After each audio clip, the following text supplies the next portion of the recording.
Hello friends, आपका स्वागत है आपके अपने यूट्यूब चैनल MTR क्लासेस में।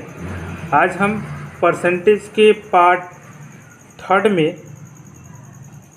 वीडियो में कुछ क्वेश्चन को हल करने वाले हैं। हमारा क्वेश्चन नंबर फर्स्ट है कि वर्ल्ड कप 2003 के फाइनल में अचानक टिकट दर में 10% की वृद्धि हो जाने के कारण दर्शकों की संख्या में 10% की कमी हो जाती है, तो दर से आय में कितने प्रतिशत की वृद्धि या कमी होगी। क्वेश्चन कह रहा है कि टिकट दर में 10% की वृद्धि हो जाती है और दर्शकों की संख्या में 10% की कमी हो जाती है, तो दर से आय में कितना प्रतिशत की वृद्धि होगी या कमी होगी। हमारे पास चार ऑप्शन है। 0.1% की वृद्धि, 1% की वृद्धि, 1% की कमी या वृद्धि कुछ नहीं। चलिए इस क्वेश्चन को हम हल करके बताते हैं। देखिए, क्वेश्चन में कह रहा है कि 10% की वृद्धि हुआ, यानी 10% के पहले वृद्धि हुआ। फिर कह रहा है कि 10% की कमी, तो हम क्या करेंगे, गुना करेंगे 10% और बटा क्या करेंगे, 100 करेंगे। 0 से 0 कैंसिल, 0 से 0 कैंसिल, बचा क्या, 1% बचा, यानी 1% बचा। पहले हमारे पास वृद्धि हुआ फिर कमी हुआ, तो नियम के हिसाब से वृद्धि फिर कमी यानी कमी ही होगा, यानी 1% की कमी होगी।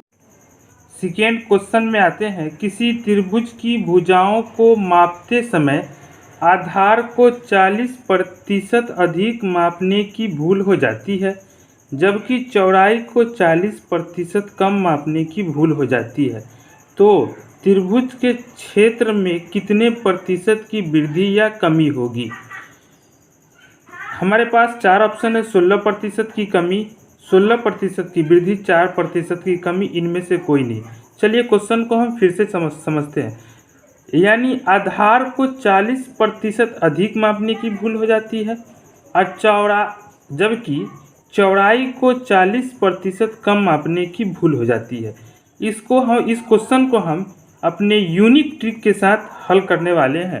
चलिए हम इसको क्या करेंगे, पहले 40% जो है अधिक मापने की भूल हुई, यानी 40% गुने 40% की जो कमी हुई और बटा 100, 0 से 0 कैंसिल और 1 0 से 1 0 ये कैंसिल, यानी बचा क्या, 4 गुने 4 यानी 4 चौका 16%। अब 16% क्या हुआ, तो पहले जो क्वेश्चन में है कि 4% अधिक नापा फिर कम मापा, यानी 16% क्या होगा, कम मापा है, 16% कम मापा है। चलिए अब हम क्वेश्चन नंबर 3 पे आते हैं। टीवी की कीमत 10% बढ़ा दी गई, जबकि टीवी की बिक्री में 20% की वृद्धि हुई, तो टीवी की बिक्री से आय में कितने प्रतिशत की वृद्धि हुई। यानी इस क्वेश्चन को समझे पहले कि टीवी की कीमत जो है 10% बढ़ा दिया गया और टीवी की बिक्री भी जो है 20% की वृद्धि हुई, यानी दोनों में बढ़त हुआ।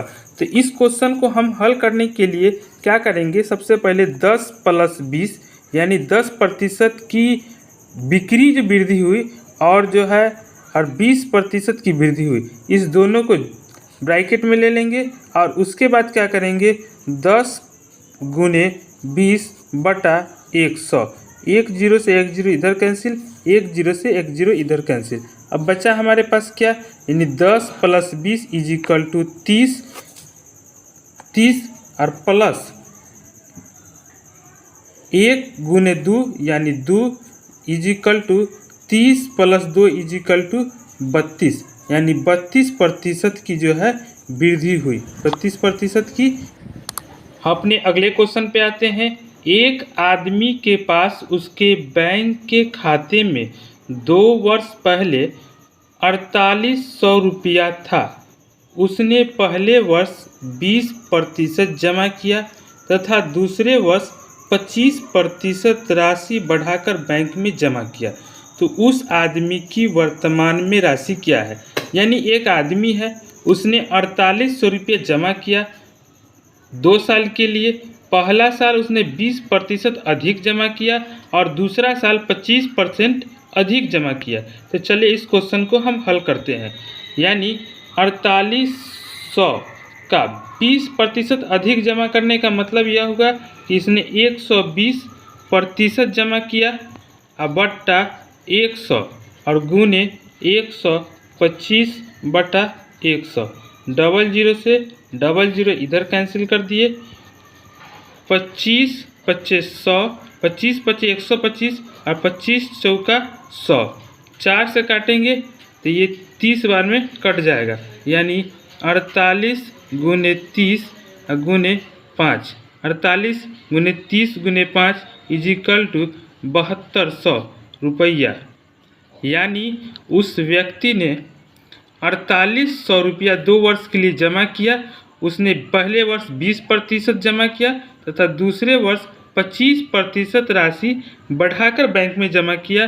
तो 2 वर्ष के बाद उसने 7200 रुपया उसका जमा हो चुका है। अगले क्वेश्चन पे आते हैं। पटना शहर की आबादी 8000 है। पहले वर्ष के दौरान 10% की वृद्धि तथा दूसरे वर्ष के दौरान 20% की वृद्धि होती है। तो 2 वर्ष के बाद पटना शहर की आबादी क्या होगी? यानी पटना शहर की आबादी जो है वो 8000 है। पहले साल जो है वो 10% की वृद्धि होती है तथा दूसरे साल 20% की वृद्धि होती है। तो 2 साल के बाद उस शहर की आबादी कितनी होगी? चलिए इस क्वेश्चन को हम हल करते हैं। यानी 8000 का 110 गुने 120/100। डबल जीरो से डबल जीरो इधर कैंसिल कर दिए। 1 0 से 1 0 इधर कैंसिल, 1 0 से 1 0 इधर कैंसिल।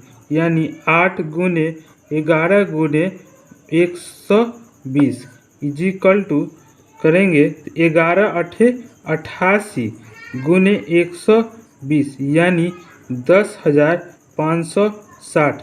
यानी जो आबादी है यानी 8000 की जो आबादी है वो 10% तथा 20% 2 साल की वृद्धि के बाद वो 10,560 हो जाए।